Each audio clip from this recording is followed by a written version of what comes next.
Bonsoir les amis, j'espère que vos travaux se déroulent bien. On se retrouve une fois de plus pour partager quelques outils d'aide à la rédaction et quelques astuces. Aujourd'hui, nous allons voir comment rédiger un article d'analyse bibliométrique. La dernière fois, j'ai échangé avec un ami. Et je lui disais qu'on se rend compte généralement que les étudiants mettent plus de 6 mois pour faire la revue documentaire.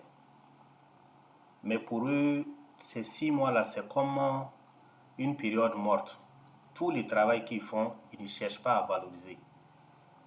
Voilà, on veut d'abord mettre en place le protocole, aller collecter les données avant de commencer à publier des articles scientifiques.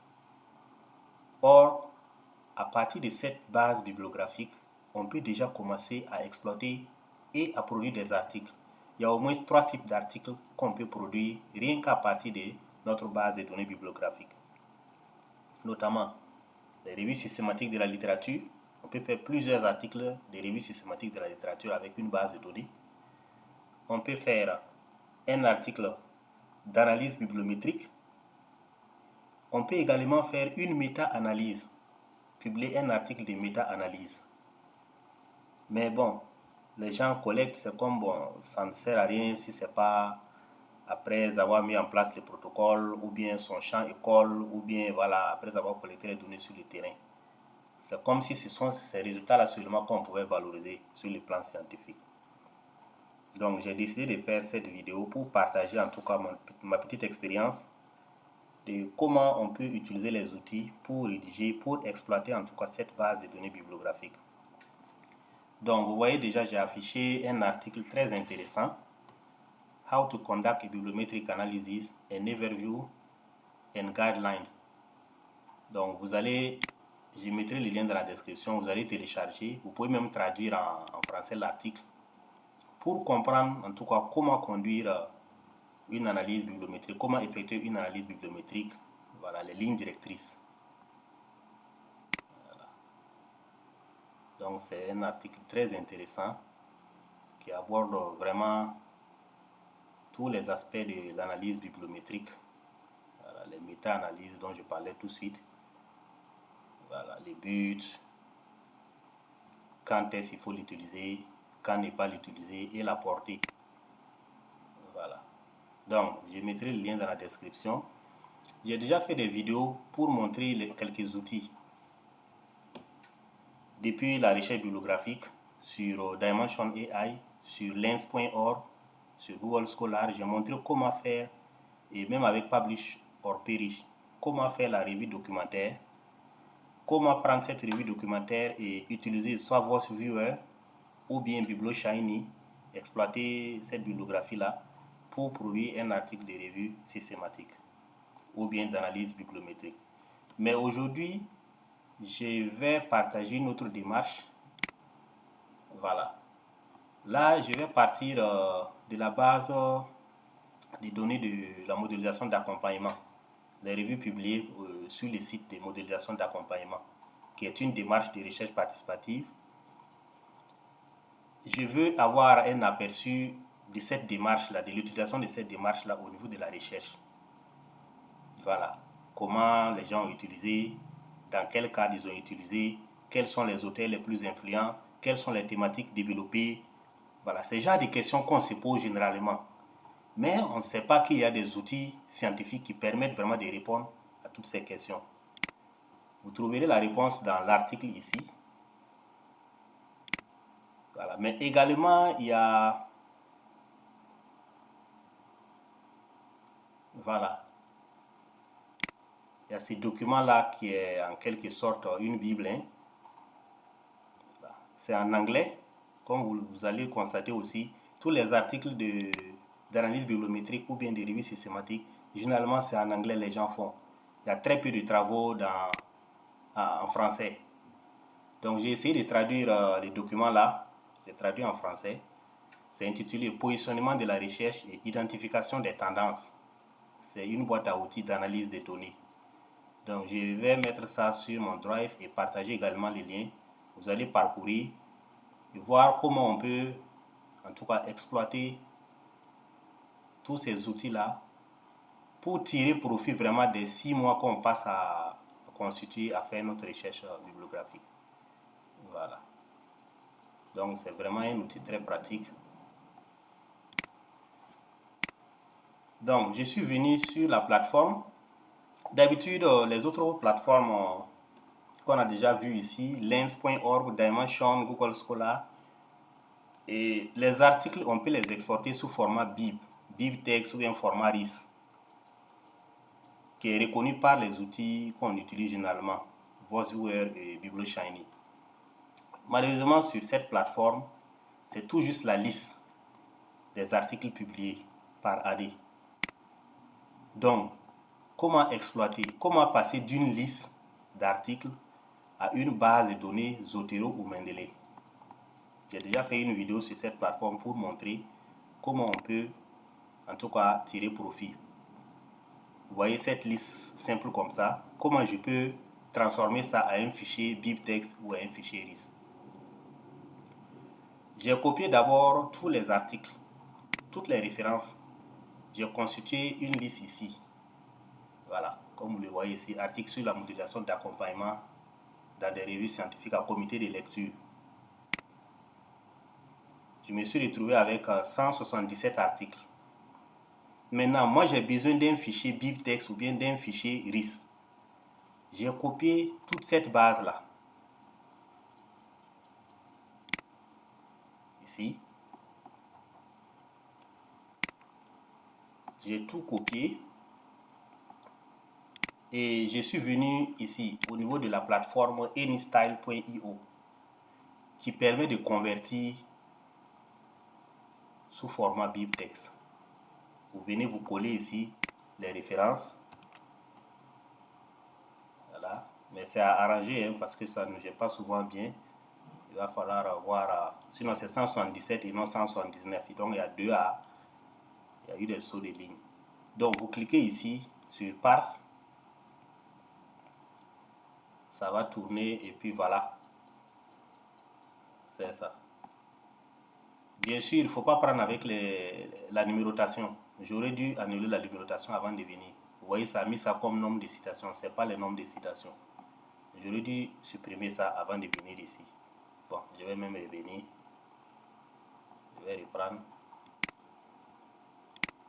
Pour faire un travail propre.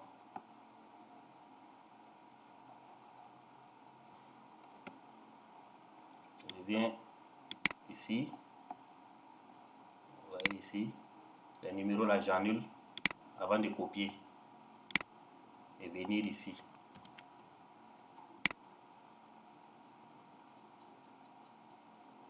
Voilà.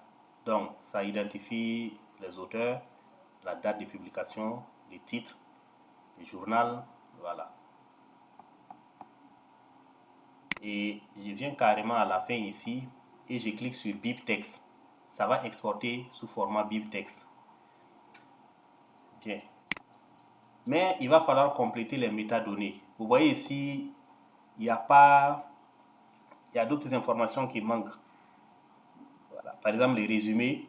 On va exploiter les résumés dans l'analyse bibliométrique. Les mots-clés des auteurs, ça manque ici. Il n'y a pas les mots-clés des auteurs. Comment compléter toutes ces métadonnées-là? Les fichiers BibTeX que je vais exporter de Anystyle.io, je vais importer ces fichiers BibTeX-là ici, au niveau de Mendeley. Je dis bien Mendeley, pas Zotero. Voilà, parce qu'une des particularités de Mendeley, c'est de pouvoir compléter facilement les métadonnées. Donc, j'ai créé un dossier ici, une collection comme mode, comme compagnon modeling ou modélisation d'accompagnement en français. Et j'ai importé les fichiers. Je suis venu ici importer, vous voyez là, BibTeX. Et je suis allé importer les fichiers BibTeX. Arrivé ici, vous faites CTRL A pour tout sélectionner. Et vous faites clic droit, Update Detail. Voilà, si vous faites Update Detail, ça va essayer de chercher, de fouiller en ligne pour compléter les métadonnées. Vous voyez par exemple ici, À partir de la liste que j'ai ramenée ici sous format BibTeX, j'ai pu compléter. Vous voyez l'abstract, ça c'est le résumé. J'ai pu compléter. J'ai pu compléter les mots-clés des auteurs et les autres métadonnées. Voilà, comme vous le voyez ici. Vous voyez le document objet identifier, voilà, le DOI là. Ça a tout cherché automatiquement à venir compléter pour moi. Donc j'ai vraiment une base, je viens de constituer une base de données bibliographiques avec toutes les métadonnées claires, utilisables pour faire une analyse bibliométrique ou bien une revue systématique de la littérature, rien qu'à partir d'une liste d'articles. Vous voyez.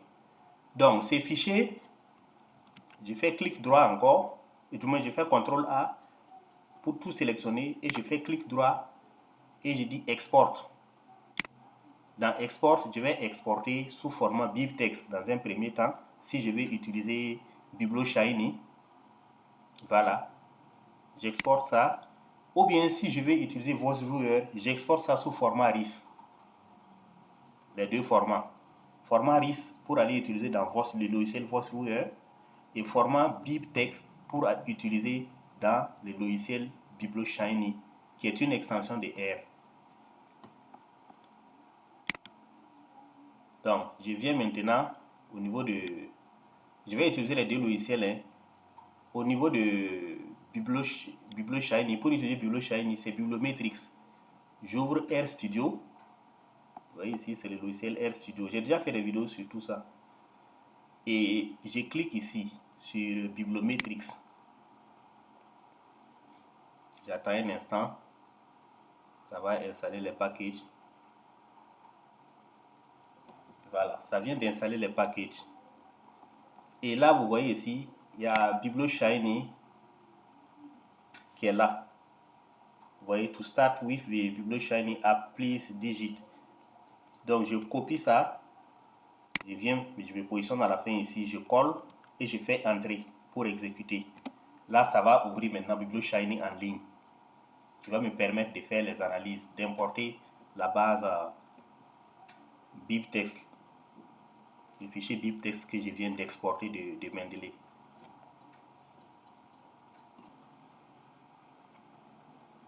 Voilà, je suis sur BiblioShiny maintenant.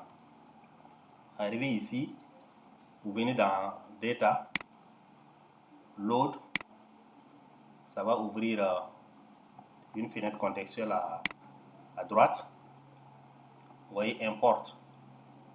Il y a plusieurs options. Le fichier BibTeX que vous allez exporter de Mendeley, pour l'importer ici, vous cliquez sur Route File pour importer. Mais moi, je l'ai déjà fait parce que ça prend un temps de conversion. Donc, pour aller vite, je vais choisir importer déjà les fichiers que j'ai déjà créés. Mais vous créez sur Import Route File et vous partez choisir le fichier BibTeX que vous avez exporté de Mendeley. Et vous allez attendre, ça va convertir. Il y a une conversion à faire avant d'importer ici. Voilà.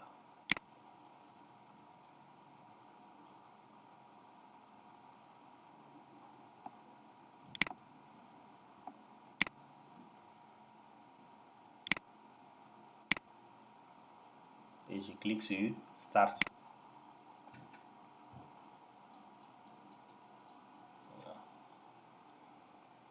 Donc, ça va évaluer les fichiers que vous venez d'importer là. Ça va évaluer est-ce que c'est la complétude du fichier.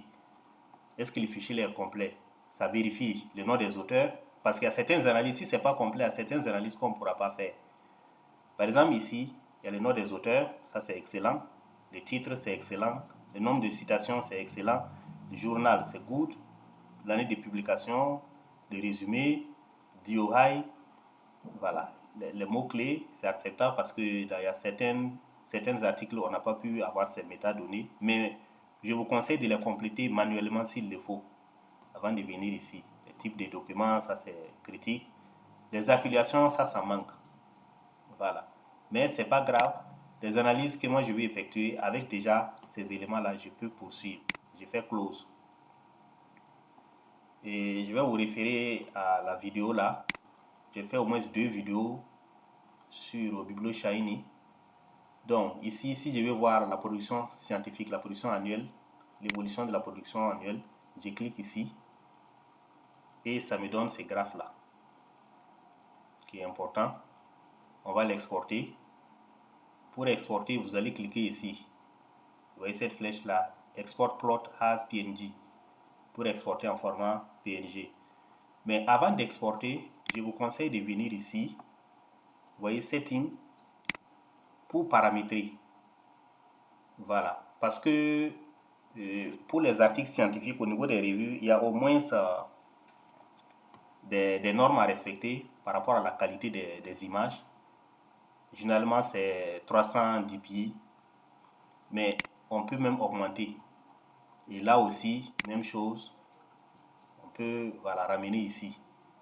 Avant de revenir, exporter notre graphique. On clique sur Export et on va l'exporter. Bon, la citation par an, il y a des métadonnées qui manquent, des sources. Voilà.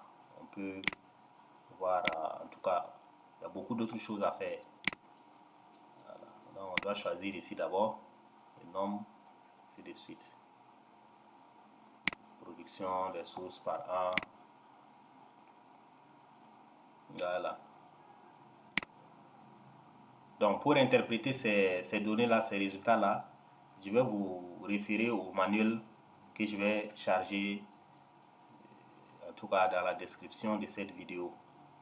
Vous allez en tout cas essayer de comprendre tout ça, là, ça signifie quoi. Les auteurs, on peut venir ici. La production des auteurs dans le temps, qui est important aussi. On peut venir là pour choisir c'est combien d'auteurs. Bon, généralement, moi, je prends les top 20 des auteurs. Hein, et je fais Run. Voilà. Ça donne ces graphiques de dispersion. C'est un graphique de dispersion de la publication, c'est-à-dire que de la production des auteurs. Et ça les classe. Combien d'articles publiés au fil du temps. Voilà. Si on prend par exemple Bosquet ici, en 2003, il a publié 4 articles. En 2002, il a publié 2 articles. En 2001, un article. En 2010, il a publié 7 articles. Et ainsi de suite. Voilà. Donc, vous pouvez exporter en cliquant ici, Export. Et vous pouvez exporter les tables là sous format Excel. Vous voyez ici, si vous cliquez sur Table, Production per Here, et vous cliquez sur Export, vous pouvez exporter aussi les documents. Tout ça, il faut les exporter parce que dans l'exploitation et la rédaction, vous aurez besoin de certaines informations qui se trouvent ici et qu'on ne peut pas lire directement sur le graphique. Donc, je vous conseille d'exporter aussi les fichiers Excel qui sont ici. Voilà. Donc, il y a beaucoup d'autres choses, hein, beaucoup d'autres analyses. Vous allez partir voir les 2 vidéos que j'ai déjà postées ici sur la plateforme. Voilà. Pour voir en tout cas les analyses à faire. Voilà. Autre chose, clustering. Voilà, les co-occurrences des mots. Ça aussi c'est important souvent. On va prendre les mots-clés des auteurs pour voir les mots-clés qui ont été combinés. Voilà. Ça aussi, ça permet de voir les gaps de recherche. Quels sont les concepts qui n'ont pas été associés jusque-là. Il y a les cartes thématiques. Il y a l'évolution aussi des thématiques qu'on peut analyser. Voilà. Toujours en se basant sur les mots-clés des auteurs. On peut aussi prendre les titres, hein, ou bien les résumés. Mais moi, je préfère plus les mots-clés des auteurs.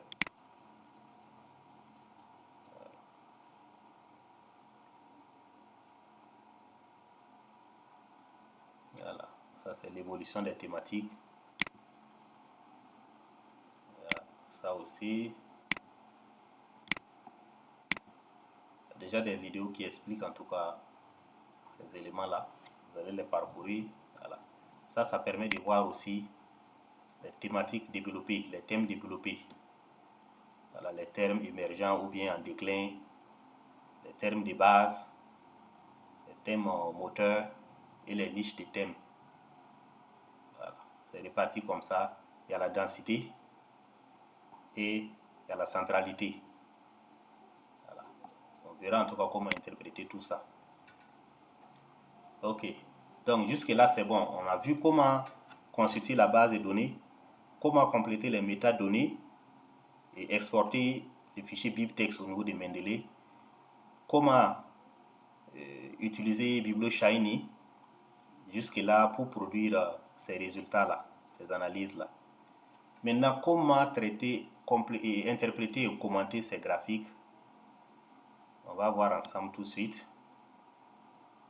J'ai déjà écrit des prompts pour ça. Donc, j'ai déjà expliqué dans certaines vidéos que la qualité des résultats là dépend des prompts qu'on soumet à l'intelligence artificielle. Donc, vous voyez par exemple ici, ça c'est un langage naturel. Commenter ces graphiques qui montrent l'évolution de la production scientifique. Ce graphique a été réalisé dans le cadre d'un article scientifique d'analyse bibliométrique sur l'utilisation de la démarche de modélisation d'accompagnement. Vous voyez, c'est un langage naturel. Nous, on comprend ça. Mais est-ce que le robot ou bien la machine va comprendre? Il va falloir convertir en langage que l'IA comprend mieux. Donc, j'ai copié ça. Je sais ce que je veux comme résultat. Et je suis venu au niveau de... Voilà. Il y a deux plateformes. Il y a la première plateforme, c'est promptwise.ai. Vous collez... Oh, je n'ai pas copié. Excusez. Vous copiez ces prompts-là et vous venez parfaire. Vous cliquez ici pour parfaire les prompts.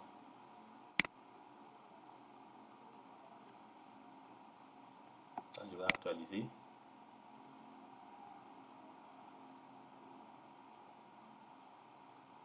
Donc, je vous conseille deux plateformes. Il y a promptwise.ai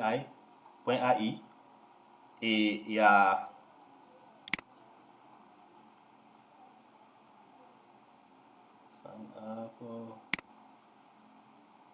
bon.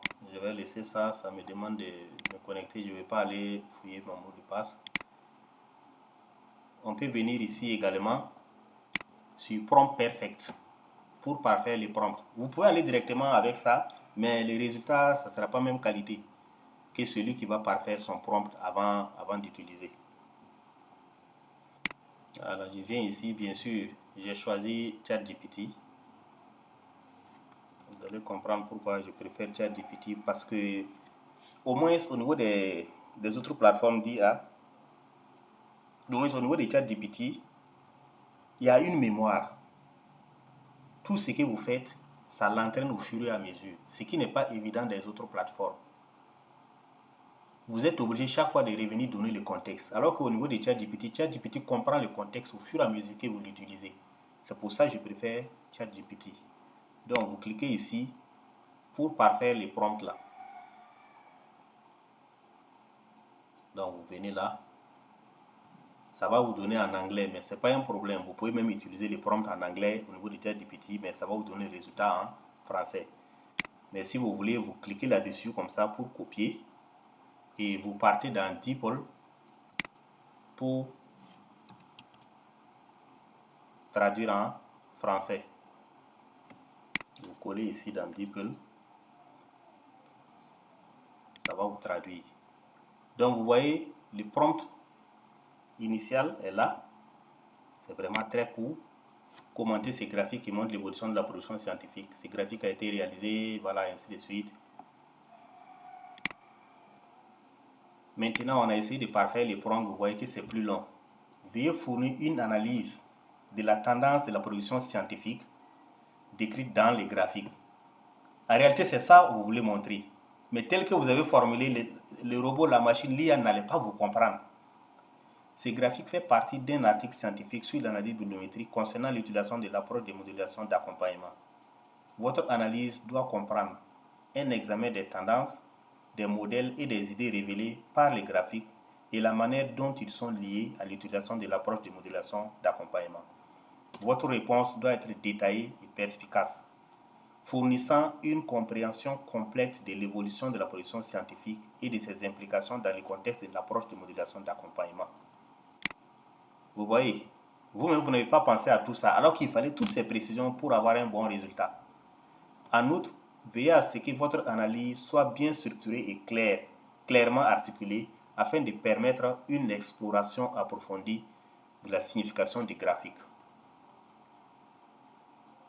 Donc, vous copiez ça.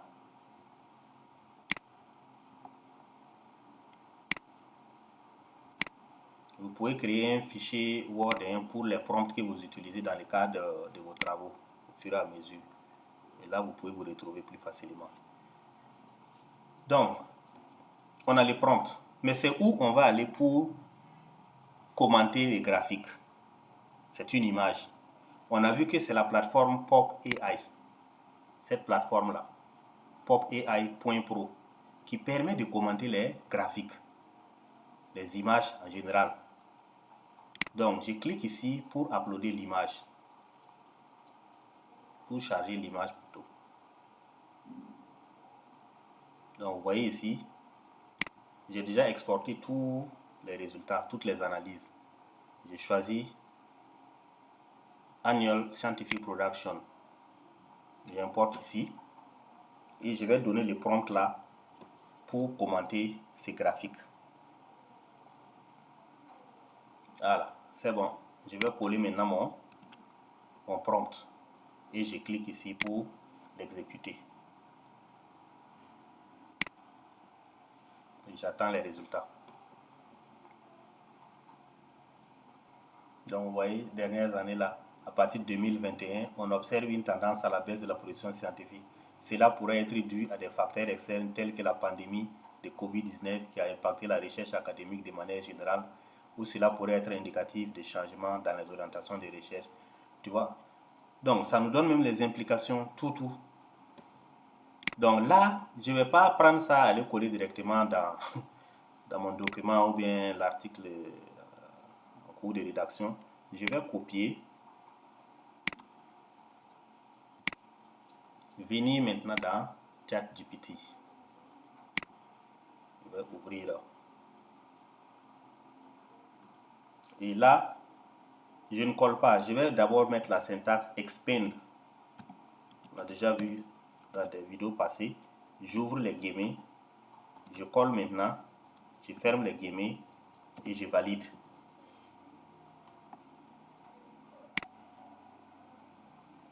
Donc ChatGPT va réécrire. Voilà. Donc ça c'est une première version. Voilà une première version que je peux exploiter. Les graphiques que vous avez partagés. Voilà, mais vous par exemple, vous allez dire les graphiques temps, vous donnez, voilà, ou bien la figure temps ci-dessus, illustre la production scientifique annuelle en termes d'articles publiés de 2001 à 2023. La production scientifique a connu des fluctuations significatives au cours de la période indiquée. Voilà, ainsi de suite. Et si je ne suis pas satisfait de cette version, je peux cliquer ici, Regenerate. Ça va me donner une deuxième version. Et généralement, moi, je pars jusqu'à 3 versions. La première version, je ne considère pas. La deuxième version non plus. C'est la troisième version que je prends. Je clique encore. Au fur et à mesure, il comprend le contexte et il s'améliore.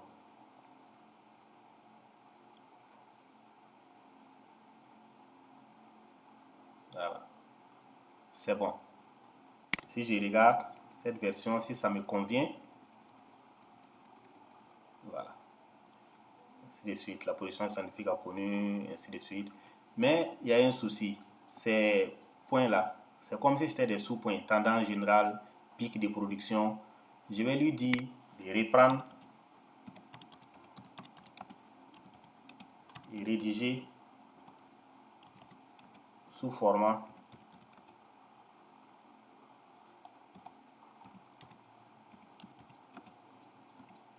paragraphe, format paragraphe de texte unique.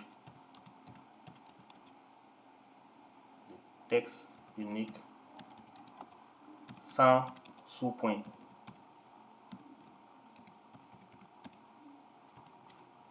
Donc rédiger sous format paragraphe de test unique et cohérent sans sous-point. Et j'exécute. On n'aura plus ces petits sous-points là. Donc voilà. Et ça également, je vais lui dire de reprendre 3 fois.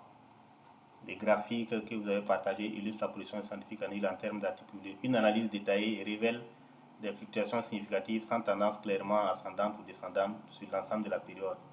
Les pics observés de 2004, en 2004, 2011, 2014 pourraient indiquer des percées dans les domaines ou un intérêt accru pour certaines applications de l'approche de modulation d'accompagnement.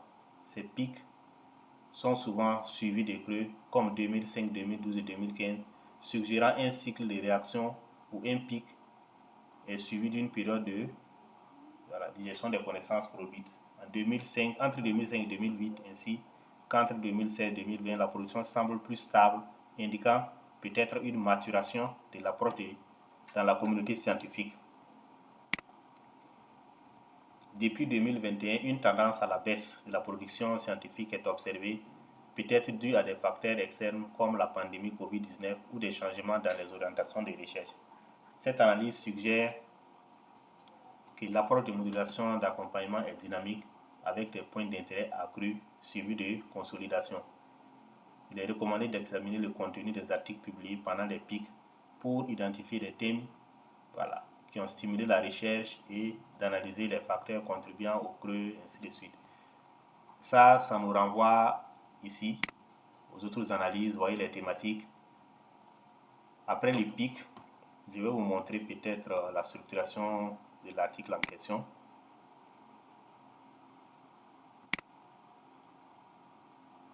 Donc voilà, la partie des résultats et discussions. Vous avez vu, il y a l'évolution de la production scientifique. Après l'évolution, il y a la cartographie des thématiques, comme suggéré par l'IA. Voilà. Mais moi, j'avais déjà structuré comme ça la cartographie des thématiques. Après cette cartographie des thématiques, il y a la productivité du top 20 des auteurs dans le temps qu'il va falloir analyser avec les outils, la démarche que je viens de vous présenter.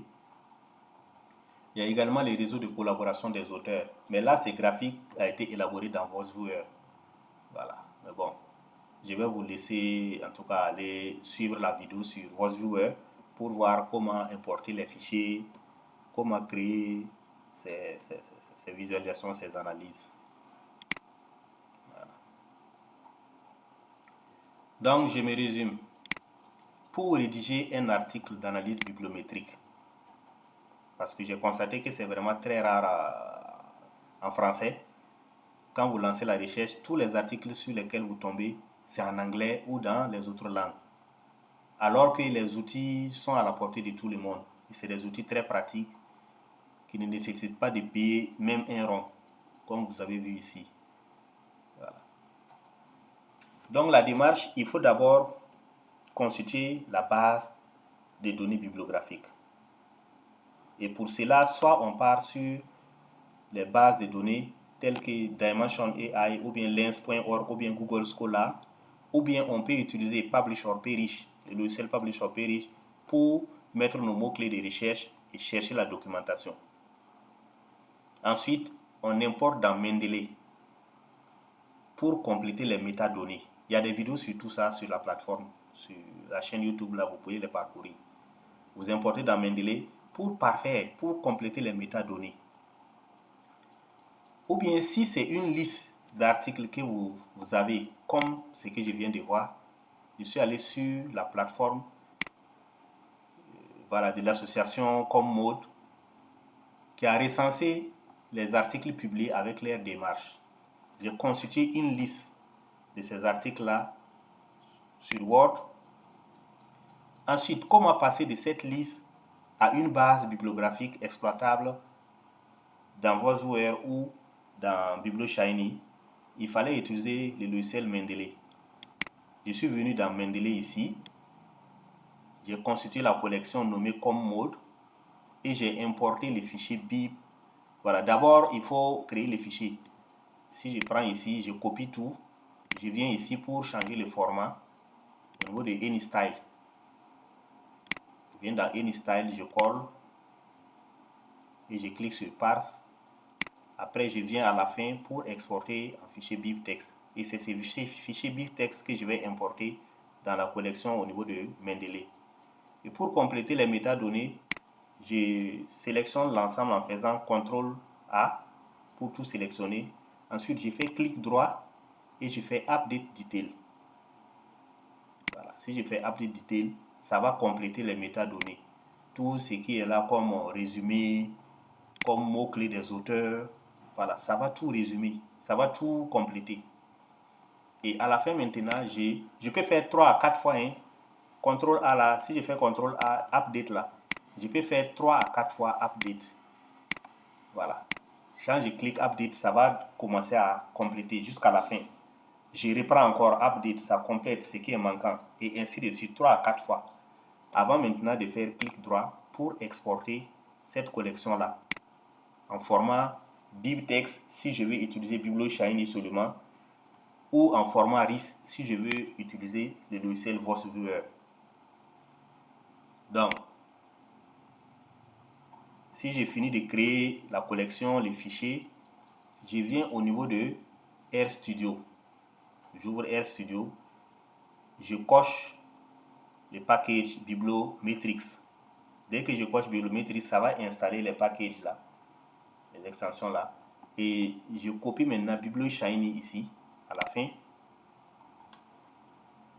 Je copie ça et j'exécute. Là, ça va m'amener en ligne, ici. Arrivé en ligne ici, je commence d'abord par Data, Load, et je choisis ici Import Raw File pour importer le fichier BibTeX que j'ai exporté de Mendeley.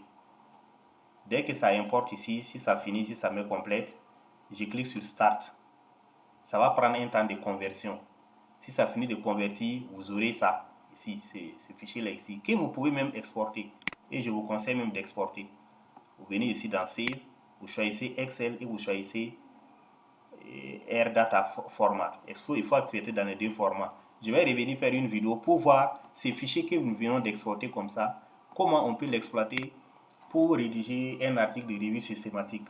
Ça, c'est différent de l'analyse bibliométrique. Voilà, on va voir en tout cas comment rédiger l'article de revue systématique de la littérature. Je vais vous montrer ça si le temps le permet.